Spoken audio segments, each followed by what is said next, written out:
Hello folks, I'm Caesar, lecturer in English from NRK Academy. Now I'm going to teach you a poem from Robert Frost's poetry, a famous American poet, stopping by woods on a snowy evening. Whose woods these are? I think I know. His house is in the village, though he will not see. He will not see me stopping here to watch his woods fill up the snow. So whose woods these are? I think I know. Woods is another word for forest. His house is in the village. Village is nearly located most of the times nearby a countryside atmosphere. He will not see me stopping here to watch his woods fill up with snow. So most of the times what we see in village living and country life is, so villages are mostly covered up with dense forests, trees and open space. So the poet says, I think I know all these things. What a village is, how a village generally looks like. So there is no point in stopping there to see something strange, queer or bizarre. My little horse must think it queer to stop without a farmhouse near between the woods and the frozen lake. So generally horses know what the conditions are around it. So forest-like atmosphere, country atmosphere, and farmhouses generally located in village living or country life. Between the woods and the frozen lake. And the lake is frozen due to the cold atmosphere. Now it doesn't have any watery content in it, and woods as its background, or the encompassed topography. Beautiful topography is highlighted, showcased, explained, and widely, vividly described by the poet in this poem. Beautiful woods, dense trees, like what we see in an orchid. It attracts our emotions, and generally our eye is always captivated by the nature's beautiful landscapes. And the frozen lake is representing life without lifelessness, barrenness, and to an extent monotony. So this is beautifully explained and depicted by the poet in the poem. The darkest evening of the year.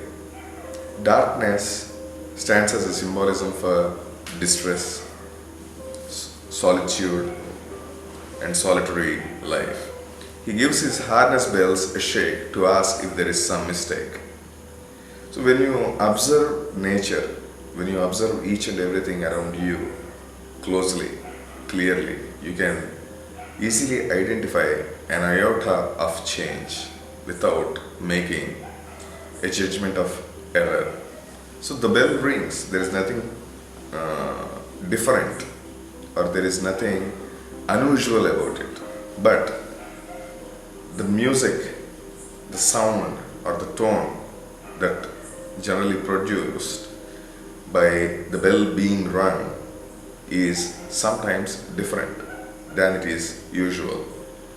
So even you can find the difference called a mistake in ringing.